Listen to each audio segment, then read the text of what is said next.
So I'm thrilled to be presenting a bit, and Maria will follow up on part of our presentation, about a new book that Maria and I've been launching this week, actually. This is our second chance to launch it. It just came out about 6 weeks ago, and it's a book called Peace Education, International Perspectives. And it is the product of over 13 years of dialogue that Maria and I have had as colleagues who both teach peace education. We're students of peace education as graduate students together, as well as some of the key debates and tensions we've seen in the field in trying to get voices that are often not heard from the global south, from marginalized places within the global north, to the conversation about peace education, to enrich it and to bring it into a conversation with critical pedagogy, with some other trends in social justice education, as a way to kind of enliven what does it mean to teach for peace and how does it look like around the world. So I wanted to give a brief definition of what peace education is, to start with. So what is peace education? And those of you who are here from my class that meets on Friday night know that we've talked about this. But there's kind of two parts to a very simple definition of peace education. We use the whole semester to define it, but just briefly here, it's all forms of educative endeavors that are aimed at the transforming of content, structure, pedagogy of education to address direct, structural, and cultural forms of violence. And as Tetsushi referenced Galtung, who's a leading scholar in the field of peace studies, he looked at these different forms of violence. So direct violence could be the kinds of things that Dean Komishiro hears on Democracy Now! In the morning on his drive in, but there are also many other forms of structural and cultural violence that don't always make the front pages or the headlines, but are sort of the institutions and structures that make people's lives unequal and uneven in terms of the forms of citizenship that we enjoy. So there's both the elimination of these forms of violence as well as the creation of new ways of learning rooted in a comprehensive and holistic notion of peace. So how do we eliminate forms of violence that make education a force for domination? And how do we create new structures that enable the sort of liberatory, emancipatory promises of education as well? And peace education seeks to take that up.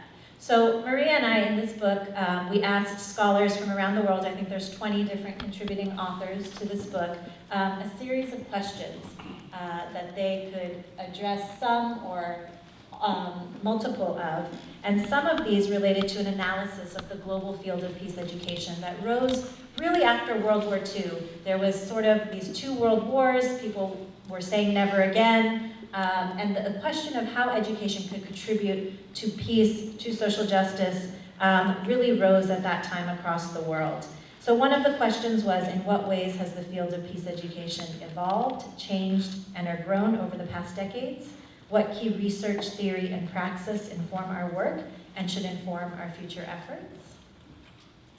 Another question was, what does peace education look like in different places?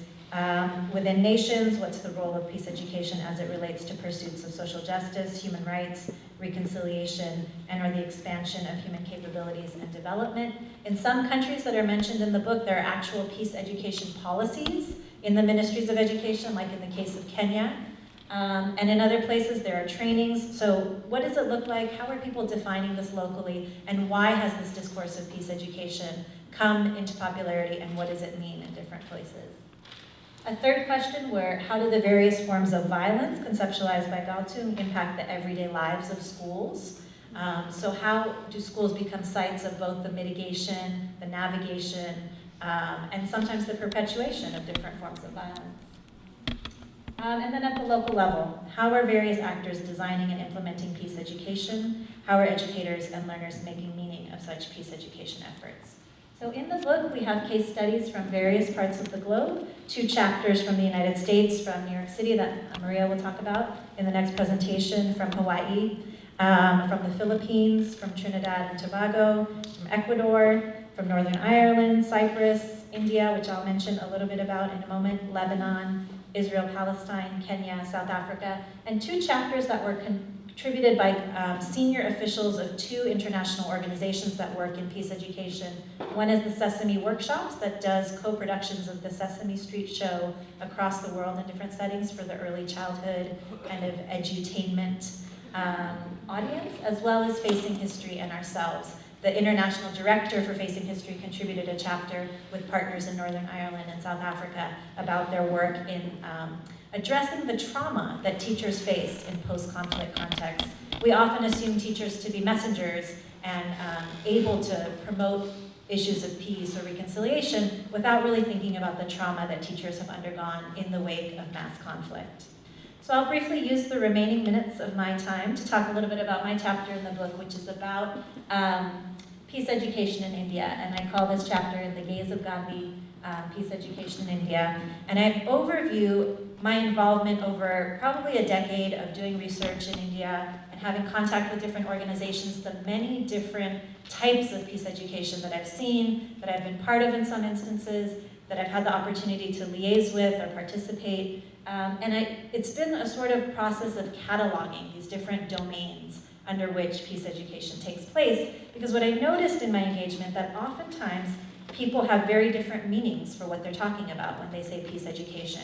So, for example, in the National Council for Educational Research and Training, which is not exactly a ministry, but it's sort of a national body located in New Delhi that sets standards and creates model curriculum. They've had a peace education training for many years that is 6 weeks in the summer for teachers from around the country to come. And they have a definition of peace education. There are organizations working on the ground with grassroots communities in the wake of violence between ethnic communities or religious communities that have a different definition of peace education. And then I also looked at the rise in the post-independence period of academic programs and centers in Gandhian studies and how they were defining peace and liaising with peace studies centers and programs and fields in the global arena as well. So I won't go through all of the kind of documenting of these different examples. If you're interested, I can share the chapter with you. But I sort of group them into 3 levels. And the first level is sort of peace education as character and values education, rooted very much in a psychological perspective of inner peace, in sort of peace amidst a storm. That's a quote directly from one of the peace education books that a group of educational psychologists has produced in India. And that's very much in the individual and to some extent the interpersonal level. The second domain, which I'll talk more about today, is peace education as response to intergroup violence. So in regions where there have been ethnic tensions or religious tensions, there's often this intergroup perspective that we see as very common in peace education efforts around the world, that bringing groups together, humanizing the other, will lead to a reduction in bias and a promotion of peace when conflict is between groups and group identities. And then the third level is peace education as a larger critique of structural violence. And this is very much the case in some of the Gandhian studies, peace studies, programs that are at the university levels, and somewhat in the K through 12 curriculum, but mostly at the university level. But what I thought I'd talk about today more is the second category, because I think there's vibrant work happening in all 3 domains, but for the limits of time, I thought I'd just talk a little bit about this second area.